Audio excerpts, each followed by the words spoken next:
সুপ্রিয় অষ্টম শ্রেণীর শিক্ষার্থীরা, তোমাদের গণিত বইয়ের প্যাটার্ন অর্থাৎ অনুশীলনী 1-এর 9 পৃষ্ঠা এবং 10 পৃষ্ঠার যতগুলো অঙ্ক রয়েছে, আজকের ক্লাসে আমি তোমাদের সবগুলো অঙ্কের সমাধান তোমাদেরকে দেখিয়ে দেব। শিক্ষার্থীরা, ক্লাসটি শুরুর পূর্বে তোমাদের সবার প্রতি রিকোয়েস্ট থাকবে, তোমরা যারা এই চ্যানেল নতুন অবশ্যই চ্যানেলটি সাবস্ক্রাইব করে রাখবা, আর যারা করেছো তাদেরকে অসংখ্য ধন্যবাদ। চলো তাহলে আমরা ক্লাসটি শুরু করি। এখানে শিক্ষার্থীরা 1 নম্বর প্রশ্নে বলা হয়েছে 3-এর ক্রমের ম্যাজিক বর্গ গঠনের ক্ষেত্রে কি বিষয়গুলো। তোমরা কি ম্যাজিক ক্রম সংখ্যা জানো? এরকম ঘর থাকে, ঠিক আছে, 3টা ঘর থাকে, এই যে এরকম করে থাকে, তাই না? এরকম করে সংখ্যা থাকবে, তোমরা মনে রাখবা এই জায়গাতে একটা সংখ্যা থাকবে, ধরো এখানে 3 থাকলো, এখানে 5 থাকলো, এখানে এখানে 7 থাকলো, আবার এখানে ধরো এই যে ম্যাজিক বর্গের ঘরটি তোমরা দেখতে পাচ্ছ, এই ঘরের মধ্যে দেখবা তোমরা যদি এই পাশ থেকে ধরো, এই পাশ থেকে যদি তোমরা ক্যালকুলেশন করো 6 5 এই তিনটা সংখ্যা যদি যোগ করো 4 5 6 দেখবো 15 হবে। আবার এই পাশ থেকে যোগ করলেও কত হবে? 15 হবে। আবার এভাবে যোগ করলেও কত হবে? 15 হবে। আবার এভাবে যোগ করলেও কত হবে? 15 হবে। উভয় রকম 15 হবে, কিন্তু তাহলে তুমি এখানে দেখো মাঝখানের সংখ্যাটি কত? এই যে 5 না? এই যে আমাদেরকে এই বিষয়টা বুঝতে হবে। তাহলে আমরা এখান থেকে বুঝতে পারলাম ম্যাজিক বর্গের সংখ্যাটি হবে 15, এটা ঠিক আছে, হ্যাঁ মানলাম। তবে কেন্দ্রের ছোট বর্গক্ষেত্রের সংখ্যাটি 5, হ্যাঁ এটাও ঠিক আছে। তবে ক্ষুদ্রতম, এখানে বর্গের ক্ষুদ্রতমগুলোতে 1 থেকে 15 পর্যন্ত ক্রমিক স্বাভাবিক সংখ্যা। ক্রমিক স্বাভাবিক সংখ্যা তোমরা তো জানো নাকি? 1 2 3, এখানে কি সবগুলো বসছে? না, সবগুলো বসে নেই। তার মানে এখান থেকে এই অপশনটা বাদ যাবে। তার মানে 1 আর 2 হবে আমাদের অ্যান্সার। 1 আর 2, আর 1 আর 2 কোথায় আছে? এই যে এখানে কতে আছে, তার মানে ক হচ্ছে আমাদের অ্যান্সার, ঠিক আছে। আচ্ছা, এরপরে দেখো শিক্ষার্থীরা, এরপর আমরা 2 নাম্বারটা দেখব। 2 নাম্বারে বলা হয়েছিল যে নিচের কোন ফলাফলটি 9 দ্বারা বিভাজ্য? বিভাজ্য মানে কি? ভাগ করা যায়।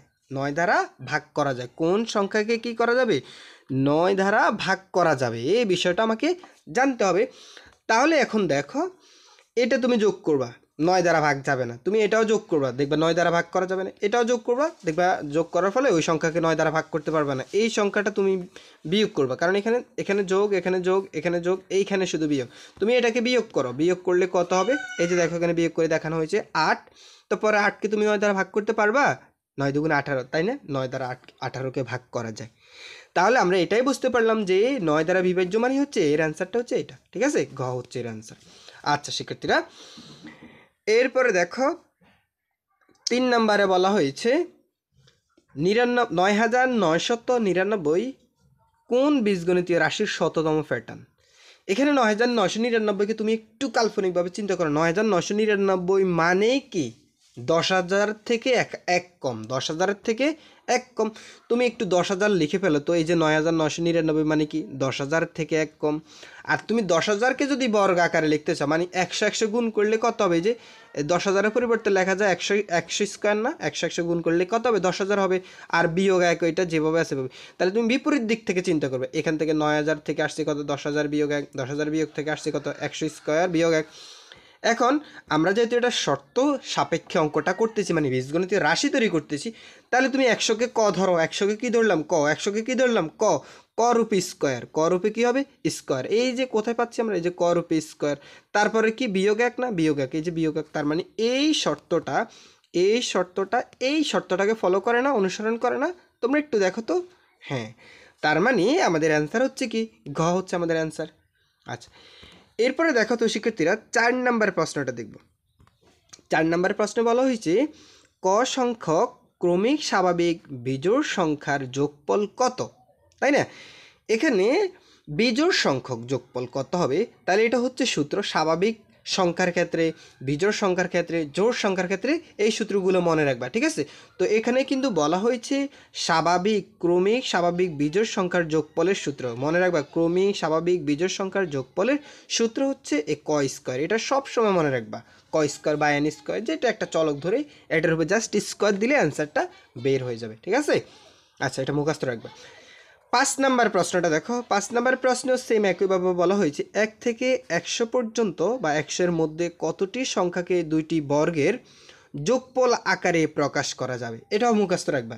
কত থেকে বলা হয়েছে? 1 থেকে 100 পর্যন্ত সংখ্যাগুলোকে, 1 থেকে 100 পর্যন্ত, 1 2 3 4 এইভাবে 100 পর্যন্ত সংখ্যা যতগুলো আছে, তাই না, এই সংখ্যাগুলোকে দুইটি বর্গের যোগফল আকারে, তোমরা কি বর্গের যোগফল জানো?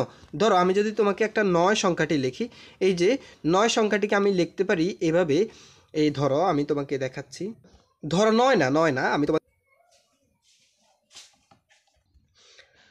আচ্ছা এরপরে দেখবো আমরা এখান থেকে, আমরা 5 নাম্বার দেখলাম। এখন দেখো এই জায়গাতে একটা উদ্দীপক দেওয়া আছে, আমাকে বলা হয়েছে তোমাকে নিচের উদ্দীপকটির আলোকে 6 এবং 7 নং প্রশ্নের উত্তর করো। তোমাকে প্রথমে উদ্দীপকটা পড়তে হবে। উদ্দীপক হচ্ছে একটা ম্যাজিক বর্গ দেওয়া আছে, এই জায়গাতে একটা কী দেওয়া আছে, ম্যাজিক বর্গ। তোমাদেরকে যদি ম্যাজিক বর্গটা দেখে, এই যে তুমি 12, 9, 19, 14 যোগ করবা, কত হবে? 45 হবে, ঠিক আছে। তুমি আবার এটা যোগ করবা, কত হবে? 45ই হবে। তুমি আবার এটা যোগ করবা, 45 হবে। সেমভাবে এভাবে যোগ করলে 45, এভাবে যোগ করলে 45, এভাবে সবগুলো যোগ করলে 45 হবে। আচ্ছা, এখন আমাদেরকে বলা হয়েছে এই যে একটা কিন্তু মিসিং সংখ্যা আছে। আচ্ছা দেখো, বলা হয়েছে ক চিহ্নিত স্থানে উপযুক্ত সংখ্যাটি কত। আচ্ছা, একটু আগে তো বললাম যে এটা যোগ করলে কত হবে? 45। এটা যোগ করলে কত হবে? 45। তাহলে তুমি একটু চিন্তা করো, 17 আর 13 যোগ করলে কত হবে? 17 আর 13 যোগ করলে কত হয়? এই যে 30 হয় না? তার মানে এখানে নিঃসন্দেহে এই জায়গায় কত বসবে? 15 বসবে। তাহলে তুমি এখান থেকে বুঝে ফেলছো যে এই জায়গাতে কত বসবে? 15 না? তাহলে আমাদের অ্যান্সার হচ্ছে কত? ক এর স্থানে কত হবে? 15 হবে, তাই না? আচ্ছা ওকে, এরপরে 6 নাম্বার প্রশ্ন দেখো, সেম একইভাবে আচ্ছা 6 তো বললাম, 7 নাম্বারটা দেখবো। দেখো শিক্ষার্থীরা, 7-এ কী বলা হয়েছে? 7-এও সেম বলা হয়েছে ম্যাজিক বর্গটির ম্যাজিক সংখ্যা কত। যে ম্যাজিক সংখ্যা বললাম যে সবগুলো যোগ করলে, তোমাকে যদি একটু নিচের দিকে আনি দেখাই, দেখো এই যে তুমি এখান থেকে যোগ করলে 45, এখান থেকে যোগ করলে 45, এখান থেকে যোগ করলে 45, এভাবে যোগ করলে 45, এভাবে যোগ করলে 45, এভাবে যোগ করলে 45, ঠিক আছে। আচ্ছা তাহলে এই যে এটাই হচ্ছে আমাদের অ্যান্সার, যে কোন সংখ্যাটা, এই যে ম্যাজিক বর্গটি ম্যাজিক সংখ্যা কত হবে, তাহলে কত হবে? 45 হবে, ঠিক আছে। আচ্ছা এখানে ব্যাখ্যাগুলো দেওয়া আছে, তোমরা চাইলে এগুলো একটু পড়ে নিতে পারো। আচ্ছা এরপর 8 নাম্বার প্রশ্নটা আমরা দেখব। প্রথম 3টি বিজোড় স্বাভাবিক সংখ্যার যোগফল। আচ্ছা প্রথম 3টি বিজোড় সংখ্যা তোমাকে যদি লিখতে বলো, বিজোড় সংখ্যা তো তোমরা জানো 1, 3, 5, তাই না? 5, 7, 9, এভাবে তো আমার সবগুলো লেখার দরকার না, আমি জাস্ট 3টা লিখবো। তাহলে তোমাকে যদি আমি এখান থেকে 3টা দেখাই, যে 1, 3, 5, 3টা সংখ্যা নিলাম। এখন এই 3টা বিজোড় স্বাভাবিক সংখ্যার মধ্যে কি কি শর্ত মিলে? দেখো এই 3টা সংখ্যা পূর্ণবর্গ সংখ্যা কিনা, প্রথম শর্ত হচ্ছে এটি কি পূর্ণবর্গ সংখ্যা কিনা। দেখো তো এই 3টার যোগফলগুলো পূর্ণবর্গ সংখ্যা হয় কিনা। দেখো 1 আর 3 যোগ করলে কত? 4, 4 আর 5 যোগ করলে কত হবে? 9 না? হ্যাঁ, এই যে 9কে পূর্ণবর্গ সংখ্যা আকারে লেখা যায়। পূর্ণবর্গ তো চিনো নাকি? 3 স্কোয়ার একটা পূর্ণবর্গ সংখ্যা, মানে 9 একটা পূর্ণবর্গ সংখ্যা, 4 একটা পূর্ণবর্গ সংখ্যা, 16 একটা পূর্ণবর্গ সংখ্যা, এরপরে 5, 5, 25 একটা পূর্ণবর্গ সংখ্যা, ঠিক আছে। এরপরে 7, 7, 49, 49 একটা পূর্ণবর্গ সংখ্যা। যে সংখ্যাকে ওই সংখ্যা দ্বারা গুণ করলে যে ফলাফল পাবো সেটা হচ্ছে পূর্ণবর্গ সংখ্যা। আমি আবারও তোমাদেরকে যদি বুঝাই, ধরো 2 2 কত? 4 হয়, তার মানে 4 একটা পূর্ণবর্গ সংখ্যা। 3 3 কত হয়? 9, 3 3 9, তাহলে কত? এটা একটা পূর্ণবর্গ সংখ্যা। 4 4 গুণ করলে কত হয়? 16, 16 একটা পূর্ণবর্গ সংখ্যা। এরপর 5 5 গুণ করলে কত? 25, 25 একটা পূর্ণবর্গ সংখ্যা। তাহলে এই যে 9 কিন্তু একটা পূর্ণবর্গ সংখ্যা, কারণ ওই যে 3 3 গুণ করলে 3 স্কোয়ার মানে 9, 3 3 গুণ করলে কি হবে? 9 হবে। তার মানে এটা একটা পূর্ণবর্গ সংখ্যা, কারণ এটার যোগফল একটা পূর্ণবর্গ সংখ্যা। এটা সত্য, ঠিক আছে, মানলাম এটা সত্য। এগুলো বিজোড় সংখ্যা, তাহলে তো এটা তো ঠিক আছে, একটু আগে তো বললাম এগুলো তো বিজোড় সংখ্যাই, কারণ 1 3 5 আমরা কি নিলাম, যে প্রথম বিজোড় সংখ্যাগুলো তো বিজোড় সংখ্যা, এটা তো বিজোড় সংখ্যাই, ঠিক আছে, মানলাম। বলা হয়েছিল সমষ্টিগুলো কি হবে? বিজোড় সংখ্যা, তো 9 তো বিজোড় সংখ্যাই হলো। আচ্ছা এরপর বলা হচ্ছে মৌলিক সংখ্যা। 9 কি মৌলিক সংখ্যা? দেখো তো এই যে এই 9টা কি মৌলিক সংখ্যা? না। তাহলে শর্ত মতে এটা পূর্ণবর্গ সংখ্যা, হ্যাঁ এটা ঠিক আছে। এটা বিজোড় সংখ্যা নয়, হ্যাঁ এটাও ঠিক আছে। কিন্তু 9 কি মৌলিক সংখ্যা? না। কেন মৌলিক সংখ্যা নয় এটা আমি তোমাকে বলছি। মৌলিক সংখ্যাগুলো বলা হয় যেই সংখ্যাকে কোনো সংখ্যা দ্বারা ভাগ করা যায় না, ওইগুলো হচ্ছে মৌলিক সংখ্যা। যেমন তুমি বলবে স্যার 2 থেকে শুরু, 1 থেকে না। 2 একটা মৌলিক সংখ্যা, 2কে অন্য কোনো ধারা ভাগ করতে পারবে না। 3 একটা মৌলিক সংখ্যা, 5 একটা মৌলিক সংখ্যা। এরপরে 6কে তুমি 2 দ্বারা ভাগ করতে পারবা, 7কে তুমি ভাগ করতে পারবে না, 7 একটা মৌলিক সংখ্যা। 8কে তুমি 4 দ্বারা ভাগ করতে পারবা, 2 দ্বারা ভাগ করতে পারবা, 8 হবে না, 9ও হবে না, 9কে 3 দ্বারা ভাগ করা যায়, 10 হবে না, 5 দ্বারা ভাগ করা যায়, 2 দ্বারা ভাগ করা যায়, 11 একটা মৌলিক সংখ্যা, তাই না? এইভাবে যে সংখ্যাগুলোকে ভাগ করা যায় 11, 13, 17, 19, 23, এই সংখ্যাগুলো হচ্ছে মৌলিক সংখ্যা, এগুলোকে কখনো ভাগ করা যায় না। তার মানে আমরা তো এখান থেকে বললাম যে যে সংখ্যাটি পেলাম, এই যে 9, 9 কি মৌলিক সংখ্যা? না, 9 মৌলিক সংখ্যা নয়, কারণ 9কে তো ভাগ করা যাবে। আচ্ছা 9 হচ্ছে যৌগিক সংখ্যা। কি সংখ্যা? যৌগিক সংখ্যা। আচ্ছা শিক্ষার্থীরা, এই 9টা তো শেষ করলাম, এই 8টা এমসিকিউ তোমরা তো বুঝতেই পারতেছো। এখন আমরা 9 নাম্বার দেখব। এখানে আমরা বই থেকে অঙ্কগুলো দেখব। তোমরা দেখো 9 নম্বরে বলা হয়েছে তালিকার পাশাপাশি দুইটি পদের পার্থক্য বের করো এবং পরবর্তী দুইটি সংখ্যা নির্ণয় করো। আচ্ছা শিক্ষার্থীরা, এই যে অঙ্কটা দেওয়া আছে আমি তোমাকে দেখাচ্ছি। এই অঙ্কটার মধ্যে তুমি 7 দেখছো, এরপরে 12 দেখলা, এরপরে 17 দেখলা, ঠিক আছে?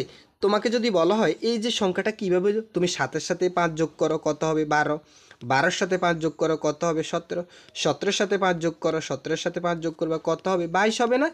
এভাবে করে তো সংখ্যাগুলো তৈরি হয়েছে। তার মানে এই যে প্রত্যেকটা পদের পার্থক্য কত 5 করে না? হ্যাঁ, তার মানে আমাদেরকে বলা হয়েছে পার্থক্য বের করো, পার্থক্য কত 5, অ্যান্সার তো বুঝে ফেলছো। আবার পরবর্তী দুইটা সংখ্যা নির্ণয় করতে বলা হয়েছে, তাহলে পরবর্তী দুইটা সংখ্যা নির্ণয় করতে পারবা। এই যে 27-এর সাথে 5 যোগ করলে কত হবে, 27-এর 5 যোগ করলে কত হবে তোমাদের 32 হবে না? এই যে একটা সংখ্যা 32 নির্ণয় করলাম। আবার 32-এর সাথে 5 যোগ করলে কত হবে, 32-এর 5 যোগ করলে কত হবে 38, তাই না?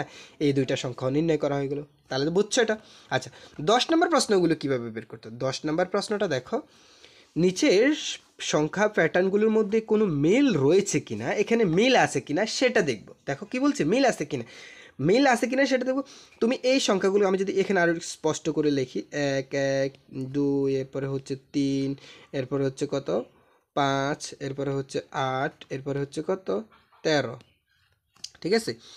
এখন এই জায়গাতে দেখো, একটু খেয়াল করো, আমি যদি এই পদটার সাথে এই পদটা যোগ করি কত হবে? আমি আবারও দেখাচ্ছি। এই 1-এর প্রথমের সংখ্যা হচ্ছে 0, 0 আর 1-এ যদি আমি যোগ করি কি হবে 1 হবে, ঠিক আছে? আচ্ছা এটা তো বুঝলাম। আবার এই 1-এর সাথে 1 যোগ করলে কত হবে 2 হবে, ঠিক আছে? 2 হলাম, পূর্ববর্তী সংখ্যা যোগ করতেছে। আবার 1 আর 2 যোগ করলে কত হবে 3 হবে, ঠিক আছে? আবার 2 আর 3 যোগ করলে কত হবে 5 হবে। আবার 5 আর 3 যোগ করলে কত হবে 8 হবে। আবার 5 আর 8 যোগ করলে কত হবে 13 হবে। এই যে 13 আর 8 যোগ করলে কত হবে 21 হবে। এইভাবে করে পূর্ববর্তী সংখ্যা দুইটা যোগ করে পরবর্তী সংখ্যা যখন নির্ণয় করা হয়, মানে আমি কি করলাম, এই যে এই দুইটা যোগ করে এটা নির্ণয় করলাম, আবার এই দুইটা যোগ করে এটা নির্ণয় করলাম, আবার এই দুইটা যোগ করে এটা নির্ণয় করলাম। এভাবে যোগ করে করে যখন কোনো সংখ্যা নির্ণয় করা হয় সেই সংখ্যাকে বলা হয় ফিবোনাক্কি বা ফিবোনাচ্ছি। ফিবোনাক্কিও বলা বা ফিবোনাচ্ছিও বলা হয়, দুইটাই সঠিক। এগুলাকে এই সংখ্যা বলা, আমাদেরকে সেটাই বলা হয়েছে যেগুলো কি মিল আছে কিনা। তাহলে এটা মিল আছে কিনা, এটা হচ্ছে একটা ফিবোনাক্কি সংখ্যা এবং প্রতিটি তালিকার পরবর্তী সংখ্যাটি নির্ণয় করে। তাহলে পরবর্তী সংখ্যা এই যে, তাহলে পরবর্তী সংখ্যা তুমি এখন কীভাবে নির্ণয় করবে স্যার? পরবর্তী সংখ্যা নির্ণয় করার প্রসেসটা হচ্ছে, এখন আমি 13 আর 8 যোগ করবো, তাহলে 13 আর 8 যোগ করলে কত হবে 13 আর 8 যোগ করলে অবশ্যই কত হবে 21 হবে না? এই 21 পরবর্তী সংখ্যা নির্ণয় হয়ে গেল। এভাবে সেমভাবে করবা, ঠিক আছে? আশা করি তোমরা এটা বুঝছো। এরপরে দেখব আমরা এই যে এখানে, আচ্ছা পরবর্তী ক্লাসে আমি তোমাদের এই যেখানে 11 নম্বর অঙ্ক, 12 নম্বর অঙ্ক, 13 নম্বর অঙ্ক, ঠিক আছে, এই অঙ্কগুলোর সমাধান তোমাদেরকে দেখিয়ে দেবো শিক্ষার্থীরা। সেই পর্যন্ত তোমরা সবাই ভালো থাকবে, সুস্থ থাকবে, ধন্যবাদ।